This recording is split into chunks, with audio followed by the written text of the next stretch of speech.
जय हिंद मेरे प्यारे साथियों। एक बार मैं फिर से आप सभी का स्वागत करता हूं आपके अपने परिवार शाक्या जी जीके क्लासेस में। मैं आशा करता हूं, उम्मीद करता हूं कि आप लोग अच्छे होंगे, स्वस्थ होंगे और अपनी तैयारी को बहुत ही अच्छे से कर रहे होंगे। दोस्तों, आप सभी को मेरे तरफ से रक्षाबंधन की हार्दिक शुभकामनाएं साथियों। ठीक है, तो इसी के साथ आज हम लेके आए आपके लिए आरपीएफ का मॉडल पेपर 42वां दोस्तों।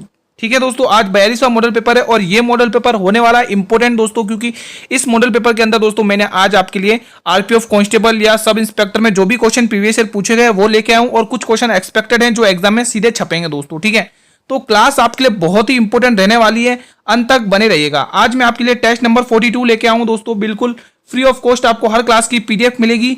ज्वाइन कर लीजिए टेलीग्राम ग्रुप को, लिंक वीडियो के डिस्क्रिप्शन बॉक्स में दिया हुआ है। बिना समय गंवाए हम हमारी क्लास को कंटिन्यू करेंगे और टेस्ट का पहला क्वेश्चन आपकी स्क्रीन पर है। सभी स्टूडेंट्स को कमेंट करना है हर क्वेश्चन का जवाब।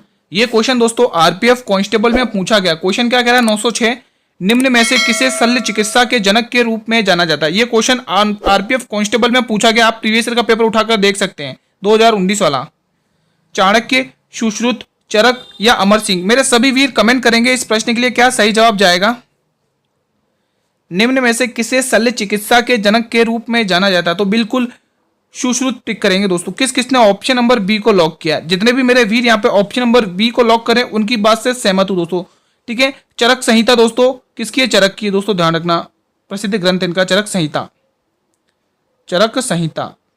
बढ़े अगले क्वेश्चन की तरफ। चलिए, अगला क्वेश्चन आपकी स्क्रीन पर है, अंत तक बने रहना। आज बहुत ही इंपॉर्टेंट क्वेश्चन है आपकी स्क्रीन पर दोस्तों। ठीक है, और सारे ही क्वेश्चंस का जवाब आप लोगों को कमेंट में टिक करना है। इससे क्या आपकी तैयारी का पता चलेगा कि आपकी किस लेवल की तैयारी चल रही है, किन टॉपिक्स में आप वीक हैं, उन पर ज्यादा फोकस करिए। ठीक है, क्वेश्चन नंबर 907, कालीबंगा सभ्यता किस नदी के तट पर स्थित है। ये क्वेश्चन मैं इसलिए लेके आऊं ताकि जो भी इंपॉर्टेंट नदी है, उनके जो भी सभ्यताएं स्थित है, तो वो मैं आपको कवर करा सकूं। सिंधु नदी, रावी नदी, गग्गर नदी या भोगवा नदी। मेरे सभी वीर कमेंट करेंगे इस प्रश्न का क्या सही जवाब जाएगा। कालीबंगा सभ्यता किस नदी के तट पर स्थित है। तो जितने भी मेरे वीर यहाँ पर गग्गर टिक कर रहे हैं, मैं उनकी बात से सहमत हूं दोस्तों। गग्गर नदी दोस्तों, ध्यान रखना दोस्तों, इसका सही ऑप्शन नंबर सी जाएगा दोस्तों। ये दोस्तों कालीबंगा सभ्यता दोस्तों राजस्थान के हनुमानगढ़ जिले में है दोस्तों। राजस्थान के हनुमानगढ़ जिले में है दोस्तों। जुटे हुए खेतों के साक्ष्य भी हमें कालीबंगा सभ्यता से ही मिले हैं दोस्तों, कालीबंगा सभ्यता से। ठीक है, और दोस्तों इसका शाब्दिक अर्थ क्या होता है? काली चूड़ियां दोस्तों। ठीक है, एग्जाम में पूछा जाता है। सिंधु नदी की बात करें साथियों, तो ध्यान रखना यहाँ पर दोस्तों कौन सा सभ्यता विकसित है दोस्तों? कौन सा शहर? मोहनजोदड़ो, मोहनजोदड़ो, मोहनजोदड़ो। ठीक है, ध्यान रखना दोस्तों, यहाँ पर थोड़ा स्पेस कम है, मैं आपको ओरली बता देता हूँ। 1922 में दोस्तों राखलदास बनर्जी ने इसकी खोज करी थी सिंधु नदी के तट पर। पाकिस्तान की इसकी लोकेशन क्या? पाकिस्तान में। ठीक है दोस्तों, और एक और ध्यान रखना दोस्तों, पाकिस्तान का एक और शहर है चन्हुदड़ो, वो भी दोस्तों सिंधु नदी के तट पर ही स्थित है। ठीक है, एग्जाम में पूछा जाता है। रावी नदी की बात करें साथियों, तो यहाँ पर हड़प्पा शहर स्थित है दोस्तों। हड़प्पा शहर स्थित है दोस्तों, ध्यान रखना, एग्जाम में पूछा जाता है। 1921 में दयाराम साहनी द्वारा इसकी खोज करी गई। भोगवा नदी की बात करने साथियों तो लोथल। ठीक है, हड़प्पा शहर का बंदरगाह भी कहा जाता है इसको, लोथल। एग्जाम में बहुत इंपॉर्टेंट है दोस्तों। लोथल से जो भी हमें स्रोत प्राप्त हुए हैं दोस्तों, जो भी साक्ष्य मिले हैं, वो एग्जाम की दृष्टि से इंपॉर्टेंट है, पूछे जाते हैं। अगला क्वेश्चन आपकी स्क्रीन पर है, क्वेश्चन नंबर 908। सभी स्टूडेंट्स कमेंट करेंगे, सुर सरोवर पक्षी अभ्यारण्य कहां किस शहर में स्थित है? बताइए। ये शहर हटा दीजिए, कहां पर स्थित है बताइए। सुर सरोवर पक्षी अभ्यारण्य कहां पर स्थित है? आंध्र प्रदेश में, गुजरात में, आगरा में या प्रतापगढ़ में। तो दोस्तों इसका सही जवाब हो जाएगा आगरा, यूपी में दोस्तों। कहां पर स्थित है ये सुर सरोवर पक्षी अभ्यारण्य दोस्तों? आगरा, यूपी में। आंध्र प्रदेश की बात करें दोस्तों, नेलापट्टू पक्षी अभ्यारण्य है दोस्तों। यहाँ पर कौन सा है? नेलापट्टू पक्षी अभ्यारण्य, नेलापट्टू पक्षी अभ्यारण्य। ठीक है, नेलापट्टू अभ्यारण्य। अगर गुजरात की बात करें दोस्तों, गुजरात में कौन सा दोस्तों? नल सरोवर पक्षी अभ्यारण्य। कौन सा साथियों? नल सरोवर पक्षी अभ्यारण्य, नल सरोवर पक्षी अभ्यारण्य। ठीक है, अगर हम बात करें प्रतापगढ़ की, तो दोस्तों ध्यान रखना अंबेडकर पक्षी अभ्यारण्य, भीमराव अंबेडकर पक्षी अभ्यारण्य, भीमराव अंबेडकर पक्षी अभ्यारण्य। दोस्तों इसकी लोकेशन कहां पर है? यूपी में है। ठीक है, तो ध्यान रखना प्रतापगढ़, तो इसकी लोकेशन कहां है? यूपी में। ये कुछ इंपोर्टेंट पक्षी अभ्यारण्य जो एग्जाम में पूछे जाते हैं, तो मैं आपके सामने लेके आया हूं। ठीक है, अगला क्वेश्चन आपके स्क्रीन पर है, क्वेश्चन नंबर 909। हर एक क्वेश्चन इंपॉर्टेंट रहने वाला। हर एक क्वेश्चन को मैं दोस्तों प्रीवियस ईयर क्वेश्चन से उठा के लेके आऊं जो आपके एग्जाम में रिपीट होते हैं और आने की इनकी बहुत संभावना है। तो क्लास बहुत ही इंपॉर्टेंट रहेगी आप लोगों के लिए। जैन मठ संस्थाओं को क्या कहा जाता है, ये भी क्वेश्चन कांस्टेबल में पूछा गया है आरपीएफ के। सभी वीर बताएंगे इस क्वेश्चन का जवाब क्या होगा। अपरिग्रह, श्वेतांबर, बसादीस या तीर्थ, क्या राइट ऑप्शन रहेगा, इस प्रश्न का जवाब दीजिए मेरे सभी वीर। जैन मठ संस्थाओं को क्या कहा जाता है, तो साथियों ध्यान रखना, जैन मठ संस्थाओं को कहा जाता है बसादीस कहा जाता है। अब ये बसादीस क्या बला है भाई, तो ध्यान रखना दोस्तों, ये जो जैन धर्म के जो अनुयायी होते हैं, फॉलोअर्स होते हैं, अनुयायी होते हैं, उनका दोस्तों ये पूजा का स्थान है दोस्तों, उनके लिए पूजा का स्थान है साथियों। क्या है ये, पूजा का स्थान है। जो जैन धर्म के अनुयायी होते हैं उनका ये पूजा का स्थान है, उनके लिए पूजा का स्थान है। एग्जाम में पूछा जाता है दोस्तों ये क्वेश्चन बहुत बार कि जैन मठ संस्थाओं को क्या कहा जाता है, तो आप ध्यान रखना दोस्तों, इनको बसादीस कहा जाता है। जो जैन धर्म के अनुयायी है उनका ये पूजा का स्थान है दोस्तों, ठीक है, तो ध्यान रखना एग्जाम में पूछा जाता है, ठीक है। तो ये कहां पर, इसकी लोकेशन भी देख लो, कर्नाटक में है दोस्तों, कर्नाटक, ठीक है, एग्जाम में पूछ लिया जाता है। तो आपके लिए मैं ये क्वेश्चन लेके आया हूं। अगला क्वेश्चन आपके स्क्रीन पर है साथियों, क्लास की पीडीएफ आपको मेरे टेलीग्राम चैनल पर मिल जाएगी। जिसने टेलीग्राम चैनल ज्वाइन नहीं किया है, लिंक वीडियो के डिस्क्रिप्शन बॉक्स में दिया हुआ है। चलिए इस प्रश्न का जवाब दें, बहुत ही प्यारा सा क्वेश्चन है। किदाम्बी श्रीकांत का संबंध किस खेल से है, कुश्ती से, बैडमिंटन से, मुक्केबाजी से या निशानेबाजी से। अवनी लेखा, मनु भाकर, अभिनव बिंद्रा, सौरभ चौधरी, ठीक है, तो ये सारे के सारे खिलाड़ी निशानेबाजी हैं दोस्तों, ठीक है, निशानेबाजी से संबंधित है। जो भी मैंने अभी आपको नाम बोले, क्या बोले, मैं वापस रिपीट कर रहा हूं, अभिनव बिंद्रा, सौरभ चौधरी, मनु भाकर, ये सारे के सारे नाम दोस्तों आपको निशानेबाजी से संबंधित ध्यान रखना है, इनका इन्हीं से संबंधित है। आपको क्वेश्चन कह रहा है कि किदाम्बी श्रीकांत का संबंध किस खेल से है, तो मेरे सभी वीर यहाँ पर बैडमिंटन को टिक करेंगे दोस्तों, बैडमिंटन को टिक करेंगे, ठीक है। दोस्तों ध्यान रखना, बैडमिंटन के कुछ इंपोर्टेंट नाम और बता देते, पीवी सिंधु, पीवी सिंधु दोस्तों इन्हीं का संबंध है किससे, बैडमिंटन से, पीवी सिंधु। बात करें दोस्तों साइना नेहवाल, साइना नेहवाल, साइना नेहवाल का भी बैडमिंटन से ही संबंध है, साइना नेहवाल, ठीक है। और आप ध्यान रखें जैसे प्रकाश पादुकोण, प्रकाश पादुकोण, प्रकाश पादुकोण, बहुत नाम पूछे जाते हैं, ये बार बार पूछे जाते हैं दोस्तों, इसलिए मैं आपको बता रहा हूं, ठीक है। और ये तो बहुत ही इंपॉर्टेंट है जो मैं नाम लिखने जा रहा हूं, पुलेला गोपीचंद। आप प्रीवियस ईयर पेपर उठाकर देखिए, ये नाम जरूर पूछा है, पुलेला गोपीचंद, पुलेला गोपीचंद। यहाँ पर थोड़े जगह कम बच गई दोस्तों, एक नाम और पूछा रेलवे ने, तो मैं आपको बताता यहाँ पे, जैसे ज्वाला गुट्टा, ज्वाला गुट्टा, आप पेपर उठा के देखिए प्रीवियस ईयर का, ये क्वेश्चन जरूर पूछा गया, ज्वाला गुट्टा का संबंध किस खेल से है दोस्तों, ठीक है। और स्पेस कम बच गया, बाकी और भी बताता मैं आपको क्वेश्चन, ठीक है। तो ध्यान रखना है यहाँ पर B option will be the right answer. अगला क्वेश्चन आपके स्क्रीन पर है, क्वेश्चन नंबर 911। ये भी बहुत ही इंपॉर्टेंट क्वेश्चन है, मेरे सभी वीर कमेंट करेंगे।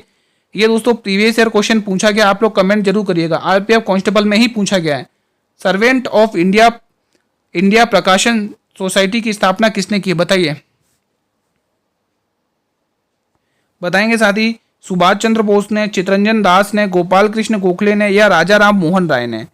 मेरे सभी वीर कमेंट करेंगे इस प्रश्न के लिए। सुभाष चंद्र बोस की बात करें तो इन्होंने फॉरवर्ड ब्लॉक की स्थापना करी है, forward block, forward block, forward block, ठीक है, ध्यान रखना, फॉरवर्ड ब्लॉक की इन्होंने स्थापना करी है। चितरंजन दास प्लस और एक जना और है दोस्तों, चितरंजन दास प्लस और कौन है दोस्तों, बताइए, जिन्होंने स्वराज पार्टी की स्थापना करी है, कमेंट करके बताइए उनका नाम क्या है। एक और जने हैं, स्वराज पार्टी,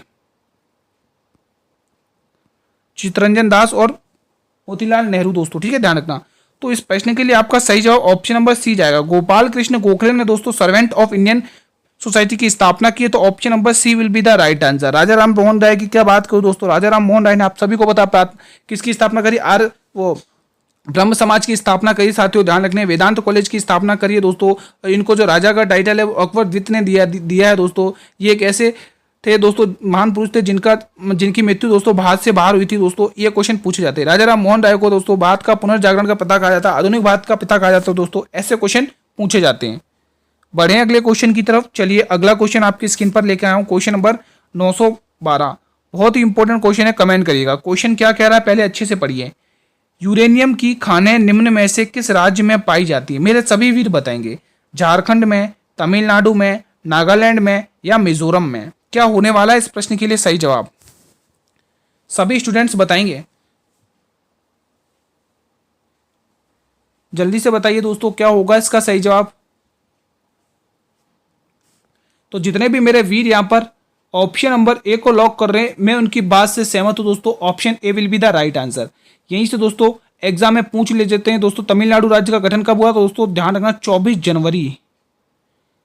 इस राज्य का गठन कब हुआ था दोस्तों? 24 जनवरी 1950 में, सॉरी 26 जनवरी 1950 में, माफी चाहता हूँ, ठीक है, 26 जनवरी 1950 में हुआ है। एग्जाम में पूछ लिया जाता है दोस्तों, तो नाम आप लोग ध्यान रखना दोस्तों। बढ़े अगले क्वेश्चन की तरफ। क्वेश्चन नंबर 913 क्या होने वाला है? इस प्रश्न का सही जवाब कमेंट करिएगा।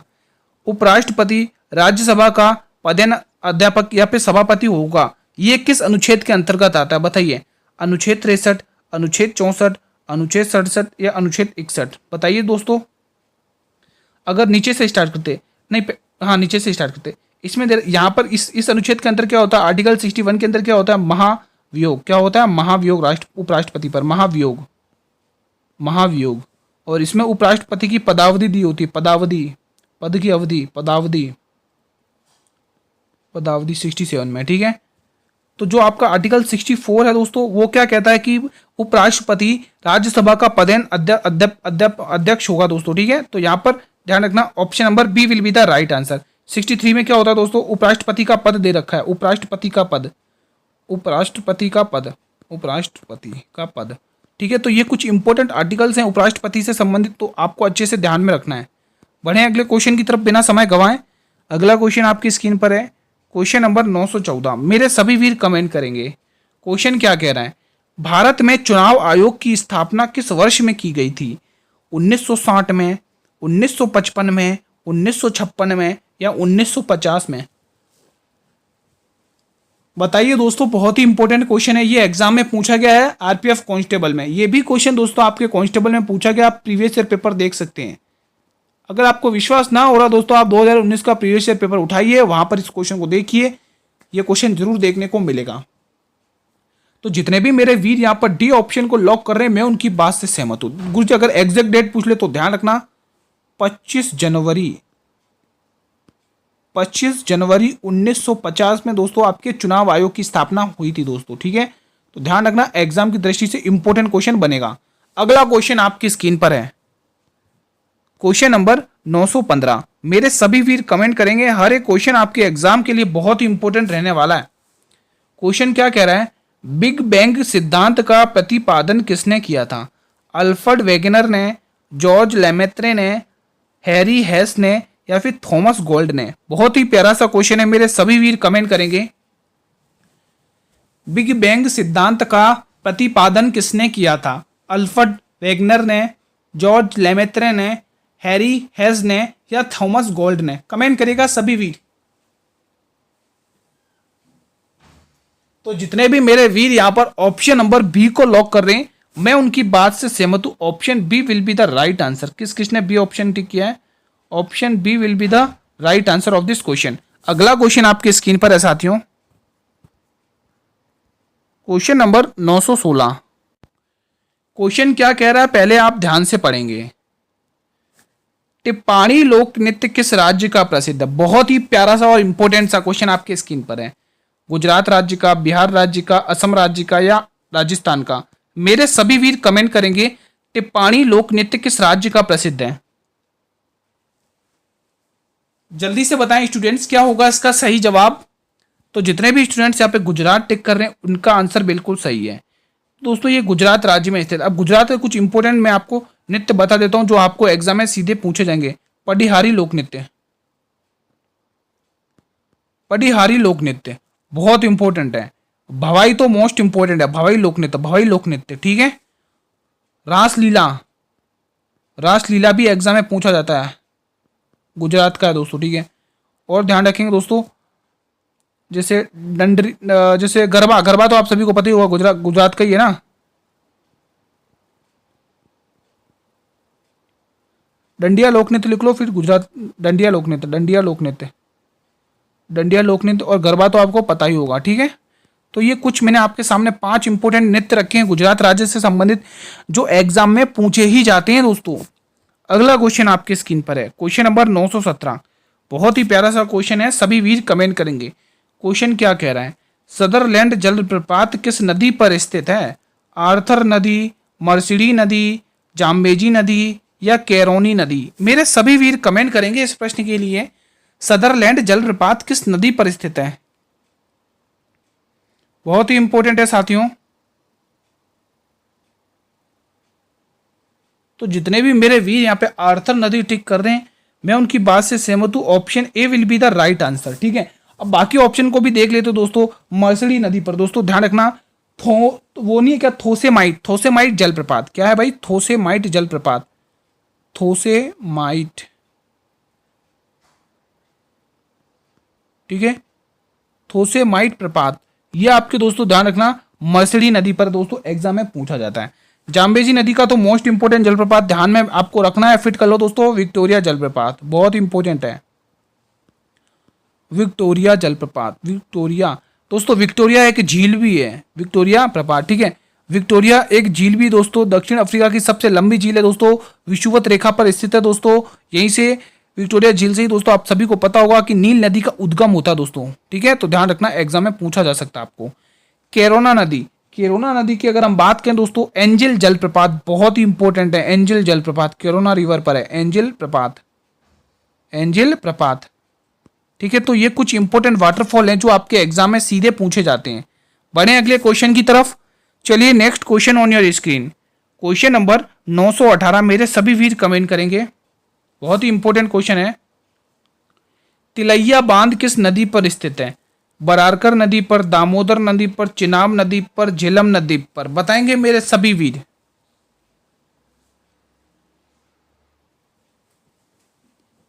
बताए दोस्तों क्या होगा इसका सही जवाब। अगर बात करें साथियों तिलैया बांध की, तो ध्यान रखना ये स्थित है बरारकर नदी पर दोस्तों, झारखंड में, झारखंड में दोस्तों, बरारकर नदी पर, झारखंड में। ठीक है दोस्तों, झारखंड में स्थित है दोस्तों, एग्जाम में पूछे जाते हैं। यहीं पर दोस्तों एक बांध और ध्यान रखेंगे दोस्तों, तिलैया बांध तो आपको ध्यान में रखना ही है, और एक मैथान बांध ध्यान रखेंगे, मैथान बांध। यहाँ पे थान बांध, मैथान बांध है ना, मैथान बांध ध्यान रखेंगे, बहुत इंपॉर्टेंट है दोस्तों। तिलैया बांध और मैथान बांध दोस्तों, तिलैया बांध और मैथान बांध। ठीक है साथियों, आपको चिनाब नदी पर बहुत ही 3 इंपॉर्टेंट बांध ध्यान रखने हैं जो बार बार पूछे जाते हैं दोस्तों। तो ध्यान रखना दोस्तों, वो 3 बांध कौन कौन से दोस्तों, तो ध्यान रखना, एक तो बगलिहार बांध, एक तो बगलिहार बांध ध्यान रखना, बगलिहार, बगलिहार बांध। ठीक है, दुलहस्ती, दुलहस्ती, और एक और कौन सा बांध है वो तो बताइए, बहुत ही इंपॉर्टेंट है, सलाल बांध परियोजना। ठीक है, तो ध्यान रखना एग्जाम में पूछा जाएगा। उरी पर दोस्तों, झेलम नदी पर दोस्तों उरी बांध परियोजना स्थित है दोस्तों, एग्जाम में सीधी पूछी जाती है। किशन गंगा बांध परियोजना स्थित है दोस्तों झेलम नदी पर ही दोस्तों। ठीक है, एग्जाम में सीधे पूछे जाएंगे। अगला क्वेश्चन आपकी स्क्रीन पर है, क्वेश्चन नंबर 919। मेरे सभी वीर कमेंट करेंगे। क्वेश्चन क्या कह रहा है? स्ट्रॉबेरी उत्सव किस राज्य का प्रसिद्ध है? मध्य प्रदेश का, मेघालय का, केरल का या पंजाब का? बताइए दोस्तों क्या होगा इसका सही जवाब। पंजाब का लोहड़ी ध्यान रखना है, गुरु पर्व ध्यान रखना है। ठीक है, तो ये कुछ इंपॉर्टेंट है। स्ट्रॉबेरी उत्सव की बात की तो मेघालय है। क्या है भाई? मेघालय। किसने ऑप्शन नंबर बी को लॉक किया है? तो जो भी मेरे वीर यहाँ पे ऑप्शन नंबर बी को लॉक करें, मैं उनकी बात से सहमत हूं। इस राज्य का गठन कब हुआ था दोस्तों? 21 जनवरी 1972 में दोस्तों। ठीक है, तो ध्यान रखना ये क्वेश्चन इंपॉर्टेंट बनेंगे। अगला क्वेश्चन आपकी स्क्रीन पर है, क्वेश्चन नंबर 20। क्वेश्चन नंबर 20 क्या कह रहा है ध्यान से सुनिए। एकल आवृत्ति की ध्वनि क्या कहलाती है? बहुत ही शानदार क्वेश्चन है, बताइए दोस्तों। Pink noise, white noise, note या टोन, क्या कहा जाता है? ये आपकी कांस्टेबल में ही पूछा गया क्वेश्चन है। ये कांस्टेबल में ही पूछा गया क्वेश्चन है। बताइए, मैंने आपको स्टार्टिंग में कहा था कि आपको एसआई और सब इंस्पेक्टर और कांस्टेबल में जो भी क्वेश्चन पूछे जाएंगे वो लेके आया हूं दोस्तों, उनसे रिलेटेड, उनसे एक्सपेक्टेड क्वेश्चंस लेके आया हूं। बताइए दोस्तों इसका सही जवाब क्या होगा। जितने भी मेरे वीर यहाँ पर नोट टिक कर रहे हैं, टोन टिक कर रहे हैं, मैं उनकी बात से सहमत हूं दोस्तों। ठीक है, एकल आवृत्ति की ध्वनि को क्या कहा जाता है दोस्तों? टोन कहा जाता है। Option D will be the right answer. अगला क्वेश्चन आपकी स्क्रीन पर है, क्वेश्चन नंबर 921। क्या होगा इसका सही जवाब? कमेंट करिएगा कमेंट सेक्शन में। ये क्वेश्चन मैं इसलिए लेके आऊं ताकि आपके मैं इस क्वेश्चन से रिलेटेड 4 क्वेश्चन इंपोर्टेंट कवर करा सकूं दोस्तों। इससे बाहर कुछ नहीं पूछेगा आपको विटामिन से। दो टाइप के क्वेश्चन पूछे जाते हैं, एक तो विटामिन का क्या वो रासायनिक नाम, उससे होने वाली बीमारी, और दूसरा क्वेश्चन कि कौन सा विटामिन वसा में घुलनशील है, कौन सा पानी में घुलनशील है। ऐसे क्वेश्चन पूछ ले जाते हैं ना, इससे बाहर कुछ नहीं पूछेगा। विटामिन B1 का रासायनिक नाम आपको बताना है। What is the chemical name of vitamin B1? Calciferol, niacin, riboflavin या थायमिन? क्या होगा इसका सही जवाब? मेरे सभी वीर बताएंगे। सभी स्टूडेंट्स बताइए विटामिन B1 का रासायनिक नाम क्या है। चलिए एक एक को बताना स्टार्ट करते हैं। ये है दोस्तों विटामिन डी। विटामिन डी का केमिकल नेम क्या है साथियों? कैल्सीफेरॉल। नियासिन की बात करें दोस्तों, ये विटामिन B3 का नाम है, B3 का है। किस किसने टिक किया B3? ये विटामिन B3 का नाम है दोस्तों, विटामिन B3 का नाम है, रासायनिक है ना, केमिकल नाम। और ये जो राइबोफ्लेविन है दोस्तों, विटामिन B2 का रासायनिक नाम है, विटामिन B2 का रासायनिक नाम है। और ये जो थायमिन है दोस्तों, ये विटामिन B1 का रासायनिक नाम है। और आपको क्वेश्चन में क्या पूछा? विटामिन B1 का केमिकल नेम क्या है?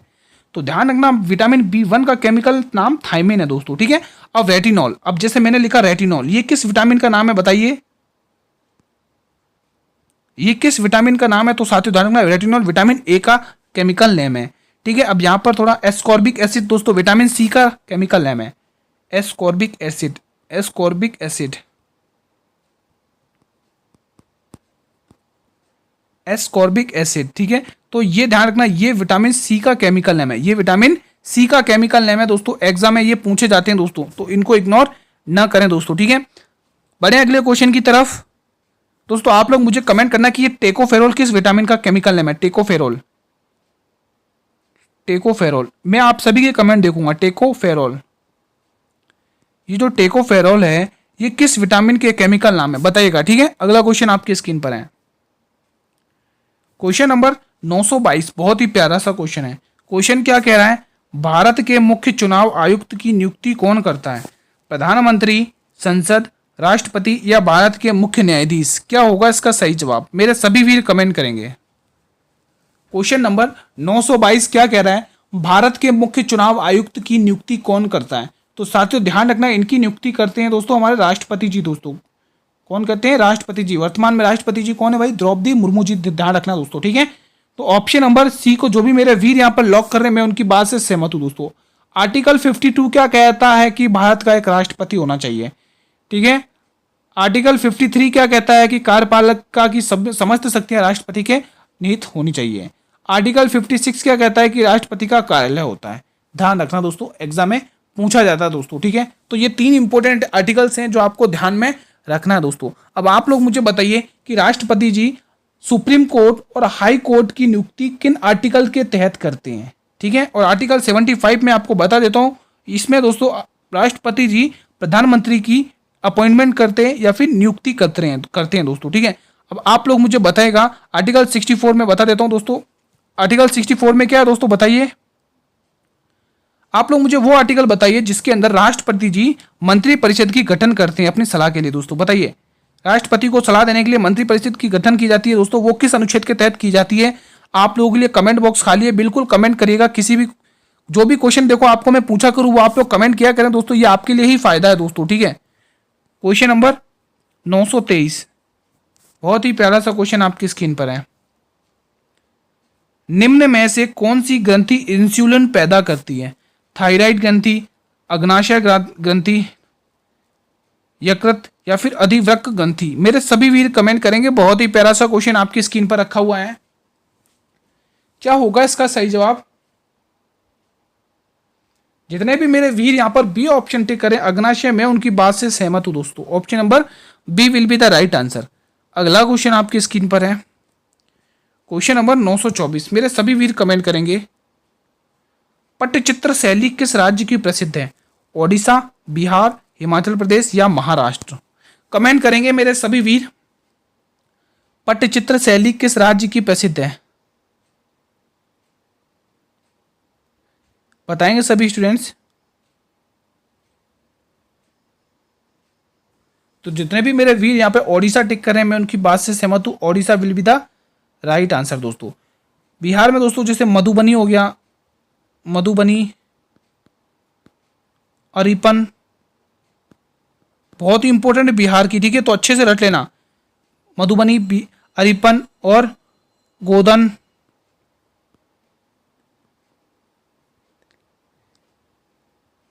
ठीक है, तो एक और है दोस्तों, वो आप लोग मुझे कमेंट करिए। बिहार में 4 प्रसिद्ध नृत्य शैलियाँ दोस्तों, प्रसिद्ध शैलियाँ जो एग्जाम में पूछी जाती चित्रकला की, ठीक है, तो आप लोग बताइएगा।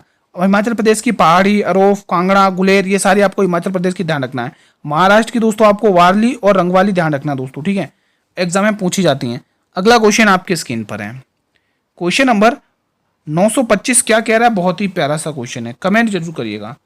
क्वेश्चन कह रहा है हिंडोला महल और जहाज महल किस क्षेत्रीय वास्तुकला शैली से संबंधित हैं? कश्मीर क्षेत्र, गुजरात क्षेत्र, बांग्ला क्षेत्र या मांडू क्षेत्र? मेरे सभी वीर कमेंट करेंगे। बहुत ही प्यारा सा क्वेश्चन आपकी स्क्रीन पर रखा हुआ है। क्या होगा इसका सही जवाब? हिंडोला महल और जहाज महल दोस्तों, जहाज है दोस्तों, जहाज नहीं है, जहाज है, यहाँ पर जहाज है, ठीक है। तो बिल्कुल आप लोग मांडू क्षेत्र टिक करेंगे, बिल्कुल सही ऑप्शन है।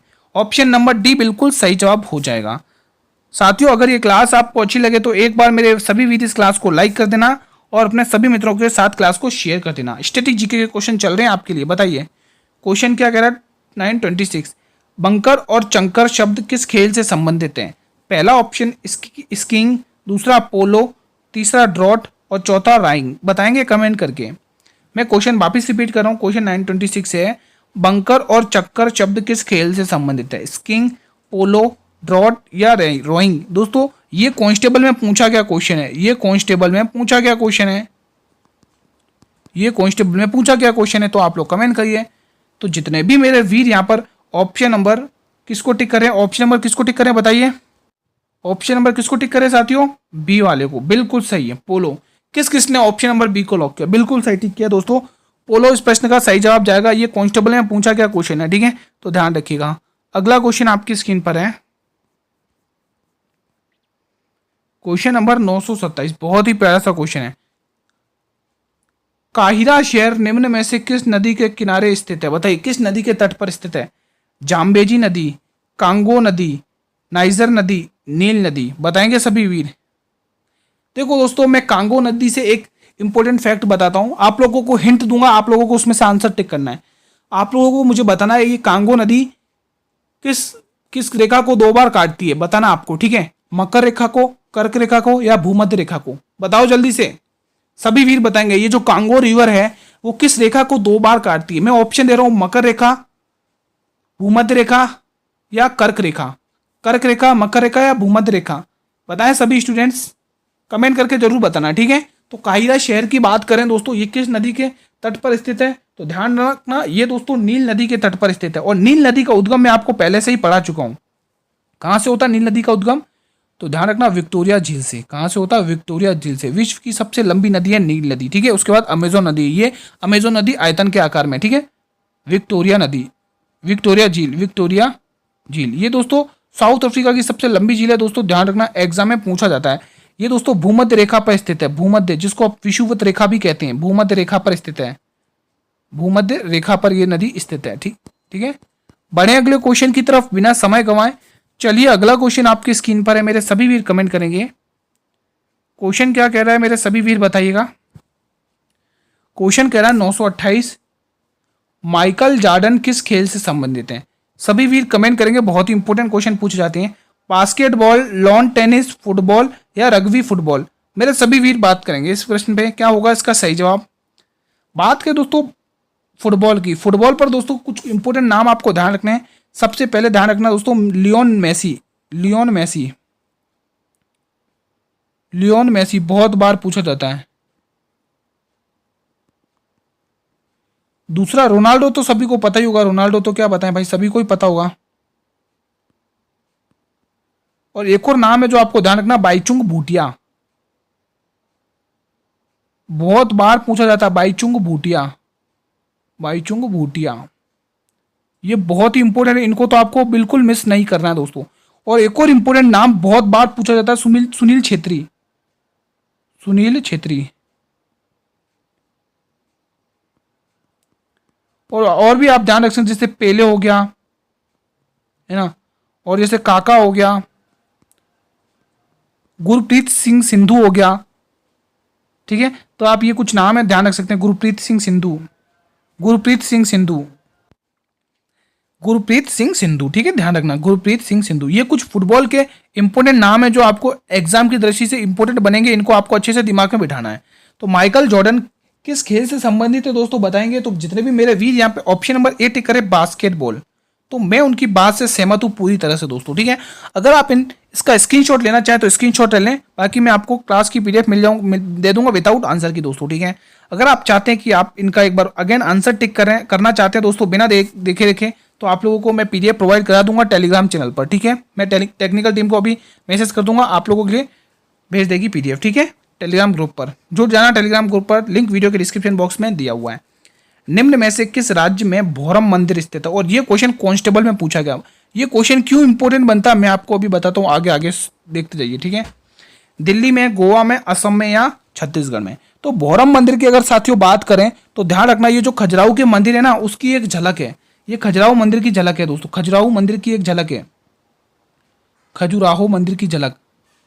इसको दोस्तों, इसमें दोस्तों खजुराहो मंदिर की झलक देखी जाती है, खजुराहो मंदिर की झलक देखी जाती है, खजुराहो मंदिर की झलक देखी जाती है। इसमें दोस्तों क्या देखी जाती है, खजुराहो मंदिर की झलक देखी जाती है। इसीलिए दोस्तों इसको भीरम देव मंदिर को दोस्तों खजुराहो का छत्तीसगढ़ का खजुराहो कहा जाता है। क्या कहा जाता है भीरम देव मंदिर को? छत्तीसगढ़ का खजुराहो। लिख लो यहां पर, छत्तीसगढ़ का खजुराहो, इसलिए इसको क्या कहा जाता है, छत्तीसगढ़ का खजुराहो। बहुत ही इंपॉर्टेंट क्वेश्चन बनेगा, समझ में आया दोस्तों? मैंने क्या बोला, मैं वापस रिपीट कर रहा हूँ। ये जो भीरम देव मंदिर है दोस्तों, इसके अंदर खजुराहो मंदिर की झलक देखी जाती है, ठीक है। इसीलिए दोस्तों इसको क्या कहा जाता है, छत्तीसगढ़ का खजुराहो कहा जाता है, और बहुत ही इंपॉर्टेंट है। और अगर इस मंदिर की और बात करें दोस्तों, ये नागर शैली में बना हुआ है दोस्तों, बहुत ही इंपॉर्टेंट है, नागर शैली में बना हुआ है।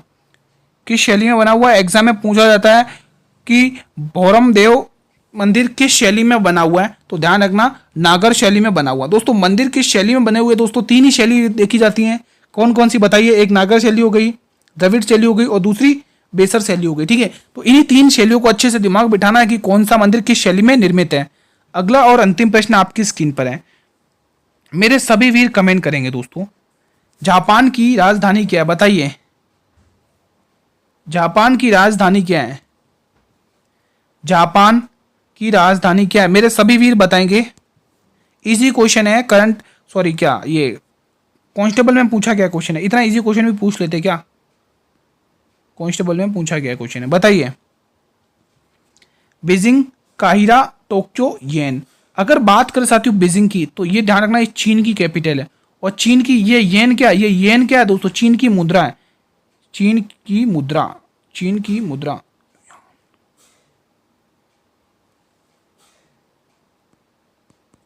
ठीक है, आपको पूछा जापान की राजधानी तो टोक्यो, किसने ऑप्शन टिक किया, टोक्यो। जो भी मेरे वीर ऑप्शन सी टिक कर रहे हैं, मैं उनकी बात से पूरी तरह सहमत हूं, C option will be the right answer of this question, ठीक है दोस्तों।